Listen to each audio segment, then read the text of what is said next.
নমস্কার, আমি শুভাশিস ব্যানার্জি। আর আমার সঙ্গে এই মুহূর্তে দেখছেন আওয়ার প্রোগ্রেস। আজকে আমরা আলোচনা করব যে বর্গা জমির কি শ্রেণী পরিবর্তন করা যায়। কারণ আমরা অনেকেই যে প্লটগুলো কিনেছি সেই প্লটের অধিকাংশ কিছু কিছু বর্গা রয়েছে। তখন আমরা যখন জমির শ্রেণী পরিবর্তন করতে যাই, হয়তো বাড়ি করব বা সেই জমির উপর লোন নেব, কিংবা সেই যে বাড়িটা রয়েছে তার শ্রেণী পরিবর্তন করব, এরকম আমরা চেষ্টা করি। এবার তখন গিয়ে আমরা কিন্তু বাধাপ্রাপ্ত হই। আপনাদেরকে সর্বাগ্রে বুঝতে হবে যে যখন একটি দাগে অসংখ্য খতিয়ান থাকে, যদি এটি একটি দাগ হয়, এই দাগে আপনার অসংখ্য খতিয়ান হতে পারে বা নির্দিষ্ট পরিমাণ খতিয়ান হতে পারে।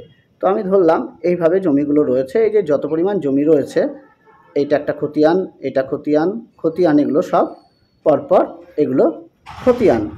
এই যে আপনার টোটাল দাগে যদি বর্গা থাকে, ধরুন এই দাগটা 128 নম্বর দাগ এবং এই দাগে বর্গা লেখা রয়েছে।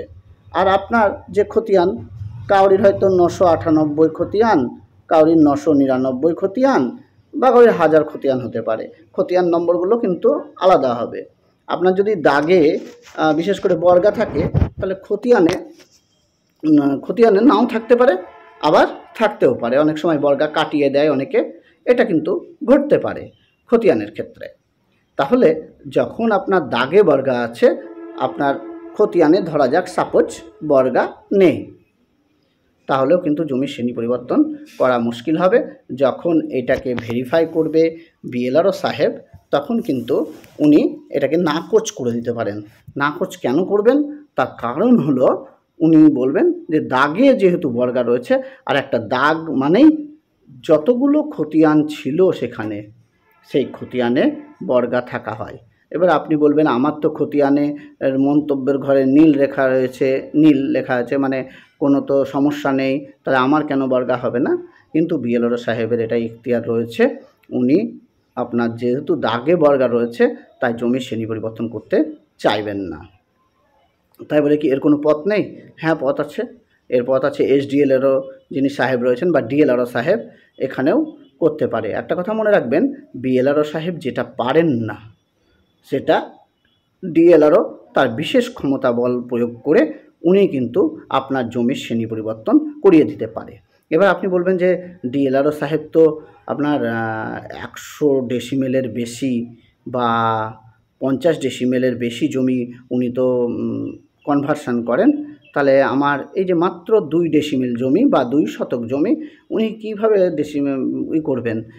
কনভার্সন করবেন? দেখুন, বিএলআরও ডিএলআরও সাহেব, মানে ডিস্ট্রিক্ট লেভেল যিনি অফিসার রয়েছেন ল্যান্ডের, উনি কিন্তু পারেন এটা। ওনার ক্ষমতা রয়েছে ডিএলআরও সাহেবের, যে উনি 2 শতক হোক আর 50 শতক হোক আর বা 100 শতক হোক, জমির কনভার্সন উনি করতে পারেন।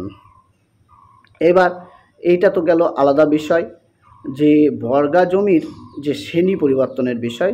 দেখুন, আমরা এরকমই একটি জমি আমরা শ্রেণী পরিবর্তন করার জন্য, ল্যান্ড কনভার্সন করার জন্য প্রথমে বিএলআরও অফিসে সেটি জমা দিই কনভার্সন করার জন্য। তারপর বিএলআরও সাহেব আমাদেরকে ডাকে, আমরা কিন্তু রেকর্ডের মন্তব্যের ঘর দেখায় যে নীল রয়েছে, কিন্তু আমাদের যে দাগ নম্বর সেই দাগে বর্গা রয়েছে। উনি আমাদেরকে ডাকেন এবং ব্যাপারটা বলেন যে আপনাদের যে অ্যাপ্লিকেশন সেটা রিজেক্ট করা হলো। আমরা বিএলআরও সাহেবের কাছে কারণ জানতে চাইলাম যে আমাদের অ্যাপ্লিকেশন কেন রিজেক্ট করলেন।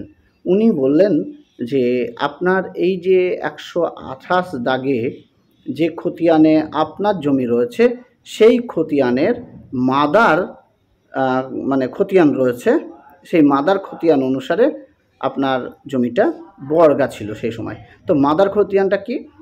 আমার যে মূল খতিয়ান থেকে সৃষ্ট জমিটা, সেখান থেকে আমার 4টে খতিয়ান থেকে আমার বর্তমান খতিয়ান সৃষ্টি হয়েছে।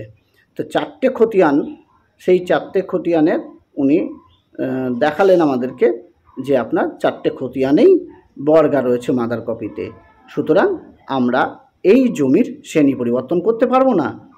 আমরা তখন যুক্তি দেখালাম যে স্যার, এগুলো তো কৃষি জমির ক্ষেত্রে বর্গার বিষয়টা আছে, আমাদের জমি তো পতিত জমি বা প্লট জমি, এখানে তো চাষ হয় না, তাহলে আপনি কেন পারবেন না? বলল, স্যার যেটা বলল যে আপনার চাষ হোক বা না হোক, কিন্তু আমাদের রেকর্ড অনুসারে আপনার জমি কিন্তু কৃষি ল্যান্ড এবং কৃষি জমি, তাই এটা বর্গা হয়ে রয়েছে। আমরা এখন দেখব না বর্তমানে পতিত রয়েছে কি রয়নি, মানে আছে কি নেই, সেটা আমরা কিন্তু আমাদের মূল বিষয় নয়। আপনাকে দেখিয়ে দিলাম মাদার খতিয়ানে আপনার বর্গা রয়েছে। তখন আমরা যখন অ্যাপ্লিকেশনটা রিজেক্ট হয়ে গেল, তখন আমরা অলরেডি ভেঙে পড়েছিলাম যে আমাদের জমির হয়তো শ্রেণী পরিবর্তন হবে না। এই ধরনের জমি কেন আমরা কিনতে গেলাম? আমরা শুধু রেকর্ডের মন্তব্যের ঘরে ওই নীল দেখে জমিটা কিনে ফেললাম, এটা কি আমাদের একটা মস্ত বড় ভুল হয়ে গেল? তখন কিন্তু একবারে মাথায় যেন আকাশ ভেঙে পড়লো এরকম অবস্থা। তা সত্ত্বেও আমরা কিছুটা স্থিতিশীল হয়ে তারপরে আমরা এসডিএলের অফিসে যাই। এসডিএলের অফিসেও সেই সেম একই কথা।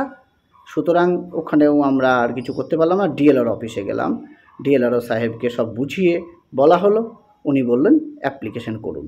অ্যাপ্লিকেশন করলাম। অ্যাপ্লিকেশন করার পর দেখলাম মোটামুটি 25 দিনের মাথায় আমাদের অ্যাপ্লিকেশন সাকসেসফুলি হয়ে গেল এবং আমরা একটা জমি শ্রেণী পরিবর্তনের কাগজপত্র পেয়ে গেলাম। ডিএলআরও সাহেব যেটা বলল যে আপনার বর্তমানে যেহেতু জমিটা পতিত রয়েছে 1 নম্বর, কিন্তু আমাদের আইনে সংস্থান নেই, তবুও যেহেতু পতিত রয়েছে আর বর্তমানে আপনার রেকর্ডের মন্তব্যের ঘরে যেহেতু নীল রয়েছে, আর পূর্বে মাদার খতিয়ানে কি আছে না আছে সেটা আমরা দেখলাম না, বর্তমানটা ভেরিফাই করে আপনাকে কিন্তু জমি শ্রেণী পরিবর্তনের কাগজটা দেওয়া হলো। কিন্তু ইন কেস যদি দেখা যায় যে আপনার মানে এই জমির যে শ্রেণী পরিবর্তন করা হলো তার বিরুদ্ধে কাউরির যদি অ্যালিগেশন থাকে অর্থাৎ অভিযোগ থাকে, তাহলে কিন্তু আপনার এই সার্টিফিকেটটা রিজেক্ট হতে পারে। সেক্ষেত্রে সেই কথাটা কিন্তু উনি আমাদেরকে স্মরণ করিয়ে দিলেন। তারপরে ডিএলআরও সাহেব আমাদেরকে জমি শ্রেণী পরিবর্তনের কাগজ দিলেন, অর্থাৎ সার্টিফিকেটটা দিলেন, তার সইশিল করা, আর সেই কাগজপত্র দিয়েই কিন্তু সমস্ত কাজ হয়, কোনো অসুবিধা হয়নি। এবার দেখুন, এই যে বিষয়, এই যে টোটাল যে পদ্ধতি বললাম, এটা কি একবারে স্মুথলি মতো চলেছে? না, এখানেও কিন্তু উপঢৌকন রয়েছে। এইবার উপঢৌকন আপনাকে দেখতে হবে, কম বেশি উপঢৌকন কোথায় নিচ্ছে না নিচ্ছে। তবে আমরা যেটা, আমাদের হয়তো 2 বছর সময় লেগে গেছে বিএলআর অফিস, এসডিএলআর অফিস, ডিএলআর অফিসে এই যে এই জমির শ্রেণী পরিবর্তনটা করতে গিয়ে, কারণ অলরেডি জমিটা কিনে বসেছিলাম আমরা।